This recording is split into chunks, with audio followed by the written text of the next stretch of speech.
et bienvenue dans l'émission Parole de femmes.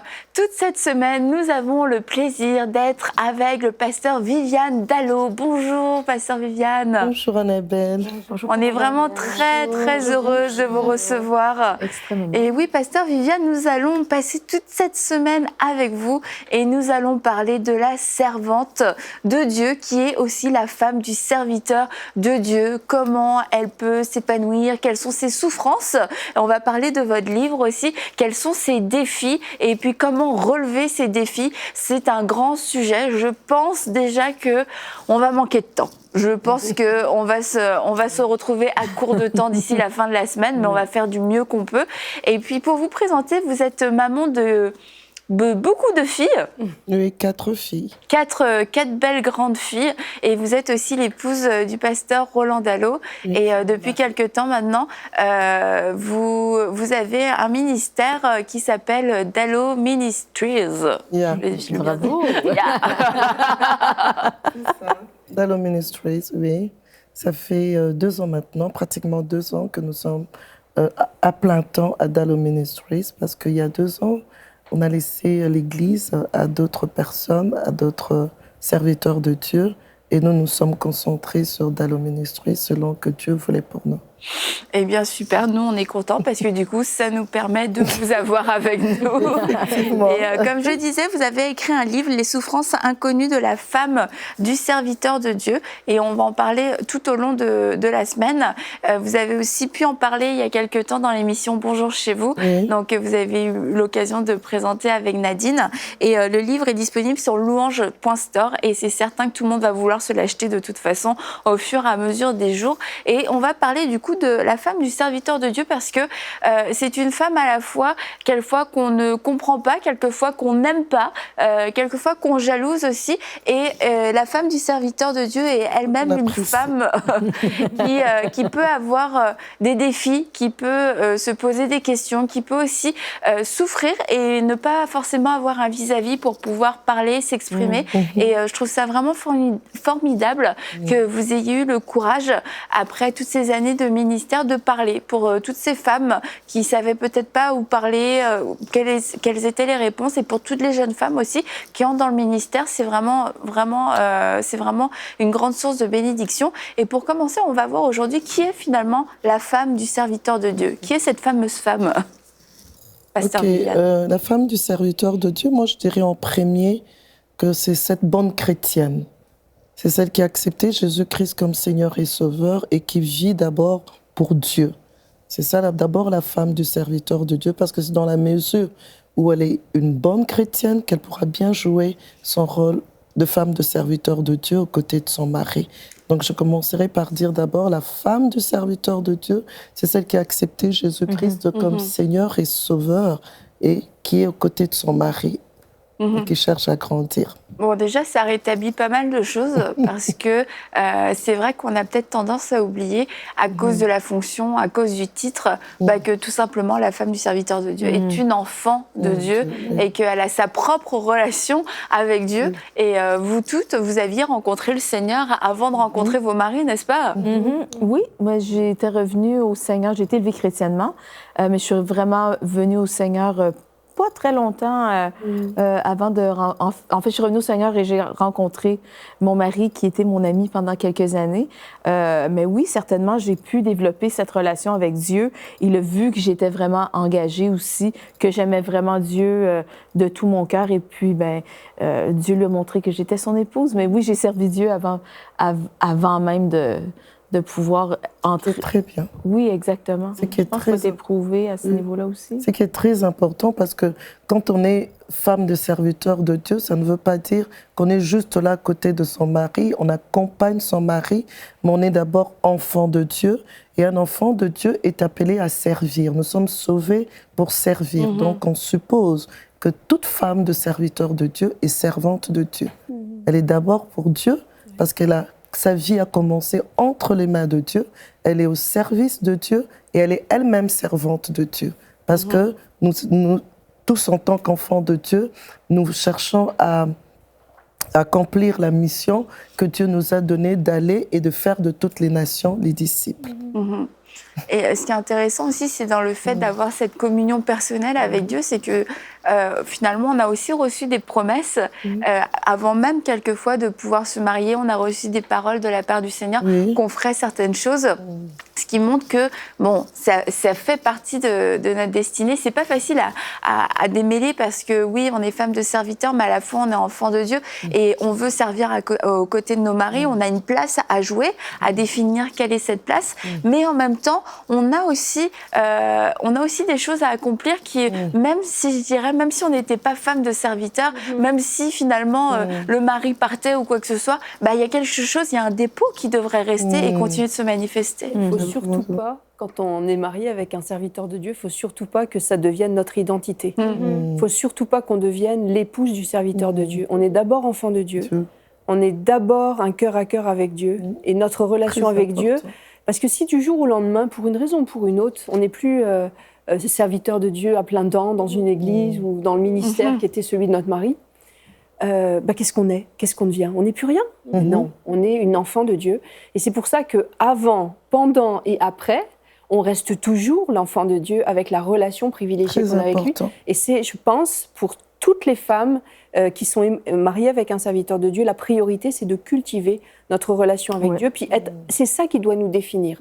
Pas le fait qu'on ait l'étiquette femme du pasteur ou femme de l'évangéliste ou femme de so and so. On est d'abord enfant de Dieu et puis ça, c'est ça qui nous définit. Mais je veux renchérir ce que tu dis, Anne, parce que souvent, l'identité de la servante de Dieu, c'est vraiment dans son service et dans son titre. Et vraiment, notre identité doit d'abord venir du fait que nous sommes premièrement des filles des filles de Dieu. Et vraiment que cette relation que nous avons avec Dieu, le Père, le Fils et son précieux Saint-Esprit, soit notre tout. Parce qu'il faut juste s'imaginer que si nous, comme tu dis, s'imaginer que si on ne servait pas ni dans une église ou d'une manière vraiment à temps plein, si on nous enlevait tout, est-ce qu'il me reste ma relation avec Dieu? C'est ça, dans le fond, qui nous tient. C'est ça qui nous permet d'œuvrer. C'est ça qui nous permet de tout faire. Donc, ça, c'est la base, c'est la fondation de la femme de Dieu. C'est sa relation. C'est sa relation avec Dieu. Oui, effectivement, c'est très important de connaître son identité. C'est un point important parce que la plupart des femmes, elles ne connaissent pas d'abord leur propre identité. Elles ne savent pas qu'elles sont un être créé par Dieu avec des dons et des talents pour être utilisées par rapport à la mission que Dieu lui donne. Alors, quand on ne prend pas conscience de son identité, qu'on n'existe pas par hasard, qu'on n'existe pas pour l'homme, pour le mari d'abord, mais qu'on existe d'abord pour Dieu. Parce qu'au fait, ensemble, je suis avec mon mari, je suis avec Roland Dallot, marié à Roland Dallot, ensemble, nous servons au but de Dieu. À ses côtés, je sers au but de Dieu. Je connais mon identité, je me rapproche de Dieu. Chaque jour, je fais cet effort de grandir dans la connaissance de Dieu et ça me permet de mieux me connaître et d'être très utile dans la vie, dans la société, dans l'Église, aux côtés de mon mari. Parce que finalement, on a aussi besoin des directions du Saint-Esprit, tout simplement pour savoir comment faire, parce que votre vie n'est pas la vie d'Anne et la vie d'Anne n'est pas la fille de Mathilde. Pourtant, vous êtes toutes mariées à des serviteurs de Dieu, mais il y a des défis, il y a des contextes, il y a des missions, il y a des mandats différents, des caractères, des personnalités aussi différentes. Donc, c'est sûr que c'est pas, ce serait même maladroit et dangereux que de dire, OK, les femmes de serviteurs, vous devez faire ci, vous devez faire ça, être comme ci et être comme ça, parce que finalement, ça risque de pas, dans la pratique, au quotidien, ça risque de pas fonctionner. Et comme la Bible ne nous dit pas, ne nous donne pas forcément des indications précises sur plein de choses dans notre vie. OK, toi, tu dois être docteur, toi, tu dois être fermier, toi, tu dois élever des chèvres. La Bible ne nous le dit pas, mais on a besoin de la direction du Saint-Esprit pour savoir ce que nous, on doit faire de notre vie et on doit avoir cette même direction. Toi, tu as élevé des chèvres, Annabelle? Bah non, moi, il ne m'a pas dit, non. C'était une toute jeune femme de pasteur, j'aurais tellement voulu qu'on me donne le mode d'emploi et qu'on me dise femme de pasteur, comme un cahier des charges. Ah, j'aurais tellement aimé qu'on me donne T'aurais tout coché en plus. J'aurais tout coché. Voilà. Et j'aurais dit, bon, ok, là je suis ça. Ah, là il y a des progrès à faire. Ah, j'aurais tellement aimé qu'on me donne le mode d'emploi, mais il n'y en a pas de mode d'emploi. Parce qu'on est fait unique. Et Dieu nous veut unique. On a des talents uniques, on a une destinée unique. Et il y a pas, on le conçoit pour des ministères d'hommes. On conçoit que le ministère de tel frère, c'est pas le ministère de tel frère, et qu'ils ont vraiment des talents différents. C'est la même chose pour leurs épouses. Donc il n'y a pas un moule de femme de pasteur dans lequel tu dois absolument rentrer, te contorsionner pour fitter au moule. Je pense que ça a été une erreur dans beaucoup de générations de dire il y a un moule de femme de pasteur, elle doit faire ça, ça, ça, être comme ci, comme ci, comme ça. C'est complètement faux. On est unique. Et Dieu, merci Seigneur, on nous a fait avec des talents particuliers et une destinée particulière. Donc déjà, première chose, il n'y a pas de moule. C'est pourquoi quand on connaît son identité, on connaît ses talents, on connaît ses dons, alors là maintenant, ce moment, on commence à chercher à savoir quel est l'appel de mon mari, quelle est la particularité dans son appel. Tous pasteurs, mais chacun avec une particularité. Et c'est par rapport à ces particularités que je veux essayer d'être utile aux côtés de cet homme. Tu vois, c'est très important de connaître son identité. Chacune de nous est unique et chaque pasteur aussi est unique. Et notre Dieu, c'est un Dieu de diversité. Parce qu'il ne donne pas la même chose à tout le monde. À certains, il en a donné 2, à d'autres 3, d'autres 4, d'autres 5, d'autres ça dépend. On peut avoir un pasteur de 5000 membres n'est pas le même pasteur d'une église de 400 personnes ou de 100 personnes. Un apôtre, c'est pas la même chose avec un pasteur. Donc vraiment, connaître son identité, c'est très important. Mais je voudrais renchérir ce que vous dites, mesdames, parce que moi, j'ai eu de la difficulté, je pense, à trouver ma place, comme tu disais, Anne, parce que souvent, on croit que la servante, dans mon cas, c'était épouse de pasteur, ça fait exactement ça. Ça joue du piano, ça fait si... vous comprenez? Et puis moi, j'avais des complexes. J'étais complexée parce que j'entrais pas dans les critères. Ouais. Tu ne jouais pas au piano? Je pianote, mais non, je servais pas dans cette dimension-là. Et j'ai vraiment eu besoin de l'aide de l'Esprit de Dieu pour m'aider à trouver c'était quoi ma place. Et bon, après quelques années d'inconfort, vraiment, j'ai vraiment trouvé une paix. Je veux encourager celles qui nous écoutent que oui, vous êtes unique et que vous avez un appel spécifique à servir aux côtés de votre époux. Et l'Esprit de Dieu va vous dire quel est votre rôle. Oui, nous avons tous le rôle de rendre la tâche facile, d'alléger, de les soutenir dans la prière. Il y a des choses qui sont... Oui, c'est général, mais à savoir de quelle manière nous on sert, eh bien, je pense que l'Esprit de Dieu est là pour nous assister et on peut trouver une paix. Et non, il n'y a pas de moule où on doit reproduire exactement que la femme du pasteur doit absolument ou la femme du serviteur doit l'accompagner partout, jouer du piano, blabla. Si vous n'avez pas de talent dans le piano, c'est mieux pour tout le monde. Ça va être difficile. Donc, vraiment que les femmes qui nous écoutent aient le cœur rempli de paix par rapport au fait que Dieu les a créées uniques et que leur appel aux côtés de leur époux est également unique et que l'Esprit de Dieu dans le lieu secret va vraiment donner les pistes à savoir comment moi, le choc que j'ai eu, à mes débuts, disons, quand j'ai rencontré mon mari et qu'il m'a dit qu'il était appelé à servir Dieu à temps plein, le choc que j'ai eu, c'est de observer les femmes quand j'observais les femmes des pasteurs, je réalisais chaque fois, la plupart d'entre elles, elles n'étaient pas si heureuses, si épanouies. C'est comme si elles ne participaient pas, ne s'impliquaient pas. C'est comme si elles revendiquaient quelque chose. C'est comme si elles se plaignaient de quelque chose. C'est comme si elles étaient frustrées, blessées. Et ça m'avait vraiment choquée. Et je me posais la question, je me disais, tiens, moi en acceptant Jésus-Christ comme Seigneur et Sauveur, Jérémie 29, 11 me dit que Dieu dit, je connais le projet que j'ai formé sur toi, projet de paix et non de malheur, afin de te donner un avenir et de l'espérance. Mais en tout cas, je ne vois pas l'espérance rayonner sur ce visage, je ne vois pas le bonheur rayonner sur ce visage. Et je me suis dit, en tout cas, il y a quelque chose qui n'est pas normal ou qui ne se fait pas bien. Et je me suis dit, après avoir reçu ce choc, je me suis dit, Seigneur, en tout cas, je crois en ce Dieu qui m'a appelée et qui va faire de moi la meilleure femme, des femmes de serviteurs de Dieu. Seigneur, moi, je crois que tu peux faire mon bonheur dans ce couple. Je crois que tu peux faire mon bonheur. En tout cas, je crois en ces dieux-là et je me suis dit, je veux m'y mettre. Et c'est vrai que le ministère a certaines responsabilités et une certaine de lourde responsabilité parfois envahissante et auquel on n'est pas forcément préparé quand on s'imagine se marier, fonder une vie de famille et ce qui fonctionne finalement pour peut-être un certain couple qui vont être fonctionnaires, etc. Pour eux, c'est parfait, ils ont un tel équilibre et puis il y a on a comme beaucoup de normalité dans le monde. Une famille normale, c'est 2 enfants, en gros. Ouais, voilà. Et des choses comme ça, les journées de travail, c'est 8h, 17h. La journée de repos, c'est samedi, dimanche.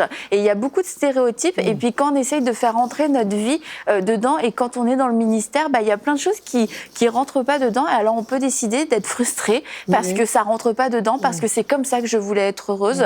Ou alors de se dire comme vous, le ministère est là et on veut servir, on aime le Seigneur, on va trouver notre bonheur d'une façon différente. Et en fait, je pense que c'est là aussi toute la sagesse que vous avez pu recevoir, c'est de trouver votre bonheur et de pouvoir ne pas être passive. Je vais attendre que le bonheur me tombe sur la tête. Sur la tête. Vous voyez, moi, ça m'est tombé dur sur la tête.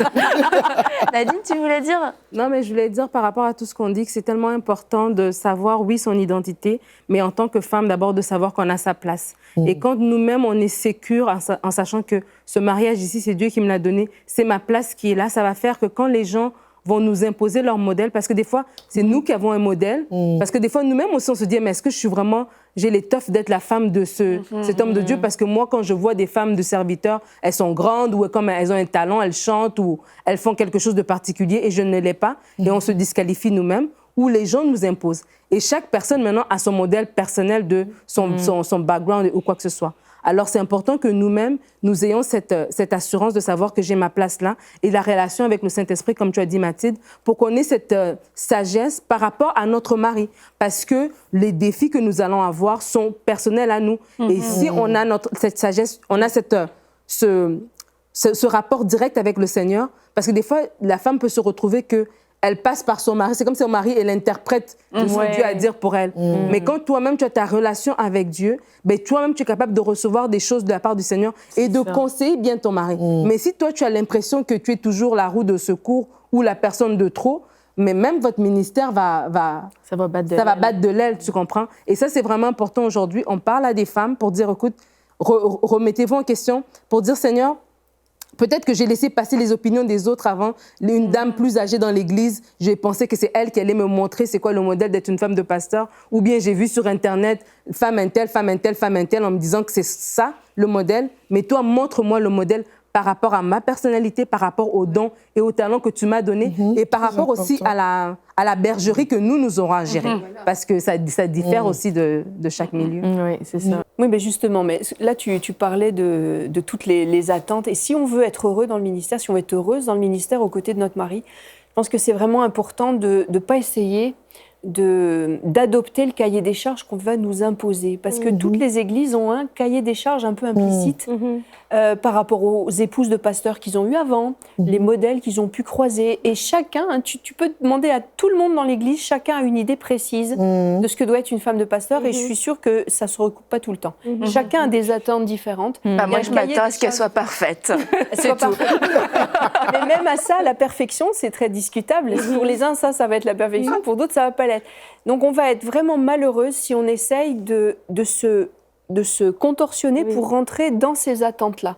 Il y en aura des attentes. L'Église a des attentes, tout le monde a des attentes, mais on sera malheureux si on essaye de calquer notre comportement à ces attentes-là. Il faut vraiment se mettre devant Dieu pour trouver ce que Dieu attend de nous dans cette situation-là. J'allais justement rebondir sur ça pour dire que vraiment les attentes, tout le monde a des attentes, mais vaut mieux travailler sur les attentes des dieux. Qu'est-ce que Dieu attend de moi? Amen. Vaut mieux vraiment se Alléluia. concentrer, être focus sur les attentes de Dieu. Qu'est-ce que Dieu attend de moi? Moi, j'ai vraiment à prier, à réfléchir. Ça m'a pris beaucoup de temps. Seigneur, qu'est-ce que tu attends de moi? Seigneur, qu'est-ce que je dois faire? Qu'est-ce que je suis appelée à faire? Parce que les gens te traitent selon que eux attendent de toi. Et ça, c'est pas évident pour la femme du serviteur de Dieu. Tu vas chez elle, quand elle t'approche, mais tiens, mais les enfants, là, pourquoi tu n'as pas fait ça avec les enfants? L'autre t'approche, mais le mari, mais pourquoi il maigrit? Pourquoi l'autre qui t'approche, mais on dirait que tu pries pas suffisamment parce que le pasteur, ces jours-ci, la prêche, c'est pas ce qu'il faut. Alors, les attentes, vaut mieux travailler sur les attentes de Dieu par rapport à cet appel. Amen. Je pense que les hommes, on peut toujours les décevoir. Les gens, on peut facilement décevoir les gens. Il y avait une image qu'un pasteur m'a donnée une fois dans un entretien. Il dit chaque personne représente un dossier qui est sur mon bureau. Et il y a autant qu'il y a de personnes dans mon église, autant j'ai de dossiers, une filière ou une chemise ou peu importe, un dossier. Et là, j'avais vu l'image et je me suis dit, oh mon Dieu, s'il y a 400 personnes, vous avez 400 dossiers sur votre bureau. Avec des attentes différentes. Et dans votre cas, pasteur, c'était probablement 4-5 000. Ben, c'est ingérable. Donc, l'important, c'est vraiment de toujours rechercher à plaire à Dieu, de faire ce que Dieu nous demande. Et en faisant ça, on va répondre à ce que Dieu nous appelle à faire et en même temps aux attentes de certains, mais c'est certain qu'on ne réussira pas à plaire et à remplir les exigences de tout le monde. Mais si on remplit les exigences de Dieu, c'est l'essentiel. On va avoir aussi la satisfaction de faire ce que Dieu nous appelle à faire. Et puis je crois qu'il y aura aussi la grâce et l'onction pour pouvoir le faire. Et justement, lorsque on est femme de serviteur et qu'il n'y a pas de joie, que tout est dur, que tout est sec, que tout demande un effort insurmontable, peut-être que c'est vraiment le moment de se mettre devant Dieu et de dire Seigneur, si je fais mal les choses, pas parce que je t'aime pas parce que je suis pas une bonne chrétienne, parce que alors là il y a tout un tas de raisonnements, de condamnation, etc. Mais juste de dire moi j'ai cru que c'était ça le service, mais peut-être que je me suis trompée, donc juste montre-moi comment moi je dois te servir. Et je crois vraiment que le manque de joie et qu'un sentiment constant d'effort laborieux qui ne porte pas de fruits, qui au contraire apporte juste de l'amertume et des douleurs et des souffrances, c'est le signe que peut-être Dieu veut nous utiliser d'une autre façon, parce que oui, il y a des difficultés, oui, il y a de l'opposition, mais il y a une joie profonde aussi à servir le Seigneur. Et il y a beaucoup moins de joie à servir les hommes, parce que, comme tu as dit, on va toujours les décevoir. Et puis, les gens nous le font savoir quand on les déçoit. Et il n'y a pas de consolation dans la prière, il n'y a pas de consolation dans la présence de Dieu, parce qu'on n'a pas non plus l'assurance d'avoir fait ce que Dieu nous appelait à faire. Donc, finalement, ça amène à la dépression, ça amène à des pensées noires. Je vais abandonner le ministère, j'aurais peut-être pas dû me marier avec telle et telle personne. Et c'est peut-être juste un réajustement au niveau de la manière de servir le Seigneur. D'où l'importance aussi de comprendre, par rapport à tout ce que tu viens de dire, d'où l'importance vraiment de comprendre que quand nous prions, prenons plus le temps de parler à Dieu de notre mission. Voilà, Seigneur, tu m'as appelé à faire ceci, voilà, c'est que je rencontre comme difficulté, parce que la tendance, c'est plus prier, Seigneur, change mon mari, change les membres de l'Église, Seigneur, tu vois ce qu'ils sont en train de me faire. Non, Seigneur, c'est mon appel, qu'est-ce que je dois changer en moi, qu'est-ce que je suis appelée à mieux faire, qu'est-ce que je dois arrêter de faire, qu'est-ce que mon mari est appelé à faire. Donc vraiment parler de sa mission à Dieu pendant les moments de prière. Moi, ce n'est pas pour me vanter, mais très jeune, je priais, je disais, Seigneur, je préfère jeûner. Bon, je reconnais maintenant, c'est venu de la part de mon responsable de cette époque-là, quand j'étais encore à la jeunesse, au département de la jeunesse. Il disait, passez plus de temps à prier pour votre mission. Et moi, je priais, je disais, Seigneur, je veux que tu m'aides à être celle que tu veux que je sois. Au lieu de jeûner, pour demander le mariage, de jeûner pour demander l'argent à Dieu.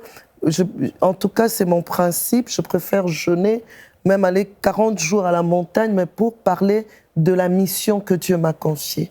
Parce que je sais que c'est en réussissant cette mission que j'aurai tout le reste. Je serai épanouie, je me sentirai... Parce que nous sommes tout au fait à la recherche d'un épanouissement.